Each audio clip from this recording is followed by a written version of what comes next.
Subscribe to my channel and press the bell icon for class notifications.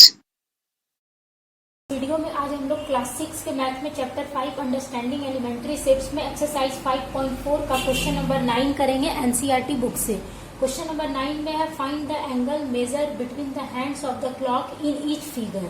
यानी question में दिया हुआ है ये 3 फिगर क्लॉक का बना हुआ है, ठीक है। तो इसमें जो आवर हैंड की सुई और मिनट हैंड की सुई है तो उसके बीच में कितना डिग्री का एंगल बन रहा है उसको हमको बताना है, ठीक है, उसको लिखना है। जैसे कि यहाँ देखिए ये फर्स्ट फिगर है, इसमें कितना बज रहा है, 9 बज रहा है, 9 AM यानी 9 बज रहा है, ठीक है।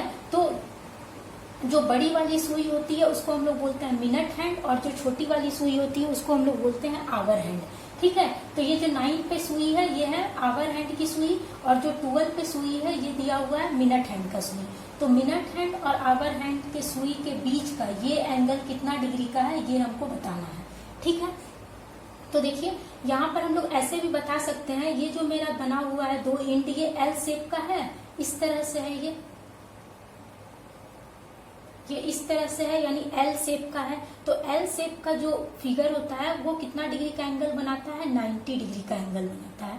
तो इसको हम लोग इस तरह से भी बता सकते हैं कि ये कितना डिग्री का है, ये आवर हैंड और मिनट हैंड के बीच का जो एंगल होगा ये कितना डिग्री का होगा, 90 डिग्री का होगा, क्योंकि ये जो एंड है दोनों ये एल शेप का है तो इसलिए 90 डिग्री का होगा। इस तरह से भी बता सकते हैं या फिर हम लोग इसको ऐसे भी बता सकते हैं।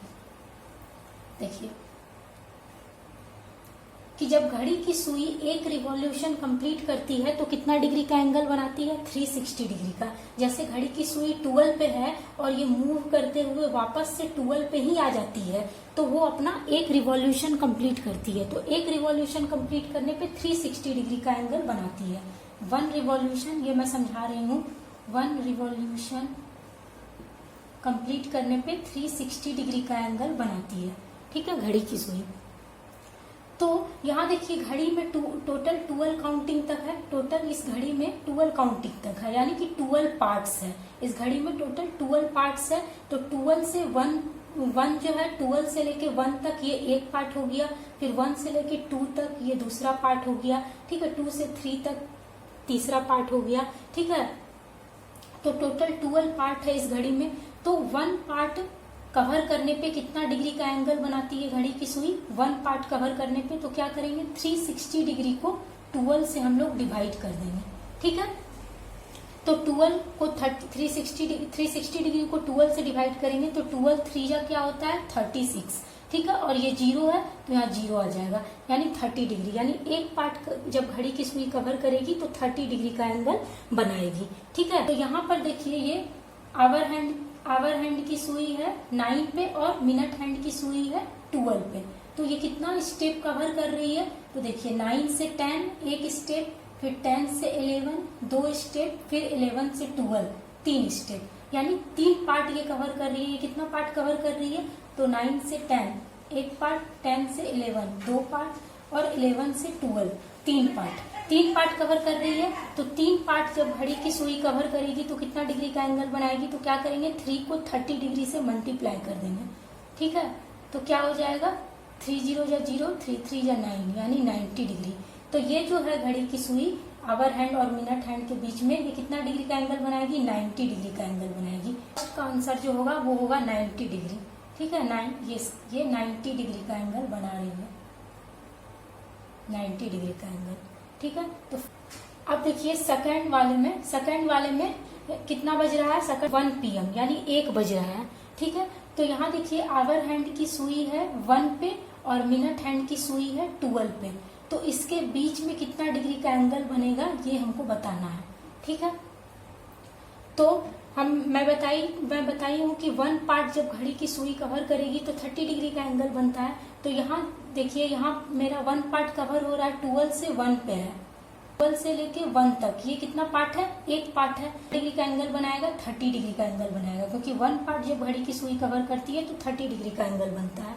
तो ये एक पार्ट ही कवर हो रहा है 12 से 1, तो यानी ये कितना डिग्री का एंगल बनेगा, 30 डिग्री का। तो ये हो जाएगा 30 डिग्री का एंगल, ठीक है, सेकंड का आंसर। तो यहाँ लिख सकते हैं, यहाँ फर्स्ट में जैसे हम लिख देते हैं ये 90 डिग्री का एंगल बना रहा है, ठीक है। सेकंड में यहाँ लिख देते हैं, सेकंड फिगर में ये 30 डिग्री का एंगल बना रहा है आवर हैंड और मिनट हैंड के बीच में, ठीक है। अब देखिए ये थर्ड फिगर, देखिए थर्ड फिगर में जो क्लॉक बना हुआ है, हैंड की आवर हैंड की सुई है 6 पे और मिनट हैंड की सुई है 12 पे, यानी यहाँ 6 बज रहा है। तो हमको बताना है ये जो एंगल है ये आवर हैंड और मिनट हैंड के बीच में ये एंगल ये कितना डिग्री का है, ये हमको बताना है। तो आप लोग ऐसे भी बता सकते हैं कि ये स्ट्रेट लाइन है ना, ये स्ट्रेट लाइन है, तो स्ट्रेट लाइन में कितना डिग्री का एंगल बनता है, 180 डिग्री का एंगल बनता है, ठीक है। तो ये कितना डिग्री का एंगल होगा, 180 डिग्री का एंगल होगा, क्योंकि स्ट्रेट लाइन है। तो ऐसे भी बता सकते हैं, या फिर ऐसे भी बता सकते हैं कि एक रिवॉल्यूशन कंप्लीट करने पे 360 डिग्री का एंगल बनता है, और एक पार्ट जब घड़ी की सुई कवर करती है तो 30 डिग्री का एंगल बनता है। तो यहाँ कितना पार्ट कवर हो रहा है, तो देखिए 12 से 1 एक पार्ट, फिर 1 से 2 दूसरा पार्ट, फिर 2 से 3 तीसरा पार्ट, 3 से 4 चौथा पार्ट, फिर 4 से 5 पांचवा पार्ट, फिर 5 से 6 पार्ट, यानी 6 पार्ट टोटल घड़ी की सुई कवर कर रही है। तो 6 पार्ट कवर करने पे कितना डिग्री का एंगल बनेगा, एक पार्ट कवर करने पे 30 डिग्री का एंगल बनता है, तो 6 पार्ट कवर करने पे कितना डिग्री का एंगल बनेगा, तो 6 इंटू 30 डिग्री कर देंगे तो क्या हो जाएगा, 6 0 या 0, 6 3 या 18, यानी 180 डिग्री का एंगल बनेगा। तो थर्ड वाले फिगर में कितना डिग्री का एंगल बन रहा है, 180 डिग्री का, यहाँ लिख सकते हैं 180 डिग्री, ठीक है।